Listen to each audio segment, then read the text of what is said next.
Bonjour et bienvenue sur Meilleur Placement. Il faut que je m'y habitue, hein, c'est plus mon financier, c'est Meilleur Placement pour le morning zapping du jour, avec une promesse pour démarrer la journée.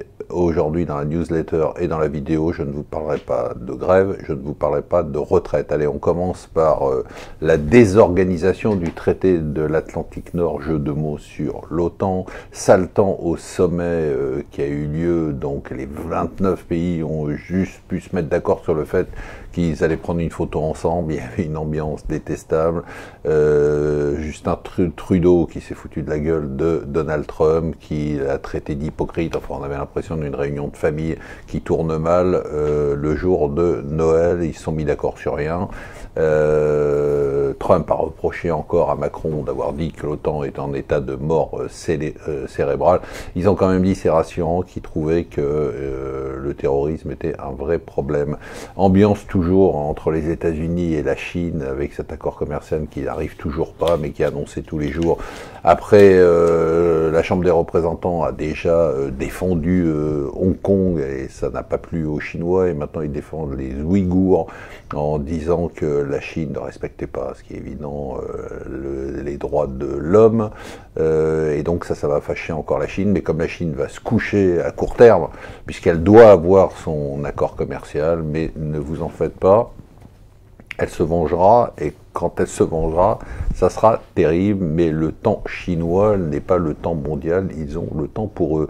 On se sent moins seul, en effet. Bon, avec notre taxe GAFA, on a réussi à convaincre ni l'Union européenne, ni l'OCDE. En plus, Trump veut nous taper dessus. Heureusement, il y a quelques pays, alors c'est pas encore le monde entier, hein, qui vont nous rejoindre, qui devraient nous rejoindre. C'est le Canada, l'Autriche et l'Indonésie. C'est intéressant, un article dans le FT sur les instituts de sondage britanniques qui sont tellement plantés sur le Brexit, qui sont en train de prendre toutes les précautions oratoires avant les élections de la semaine prochaine, en disant non mais attendez, on s'aperçoit que les électeurs sont très volatiles, ils changent d'avis tout le temps, donc on vous donne des sondages mais ils seront probablement faux, et en fait ils parlent de quelque chose qui est assez évident, qui est un choix, le vote tactique, c'est-à-dire qu'en fait on voterait pas pour le parti pour lequel on a des affinités, mais on va voter pour le parti qui peut défendre sa position en matière de Brexit, pour ou contre le Brexit. Donc les conservateurs, si vous êtes pour le Brexit, pardon, et du côté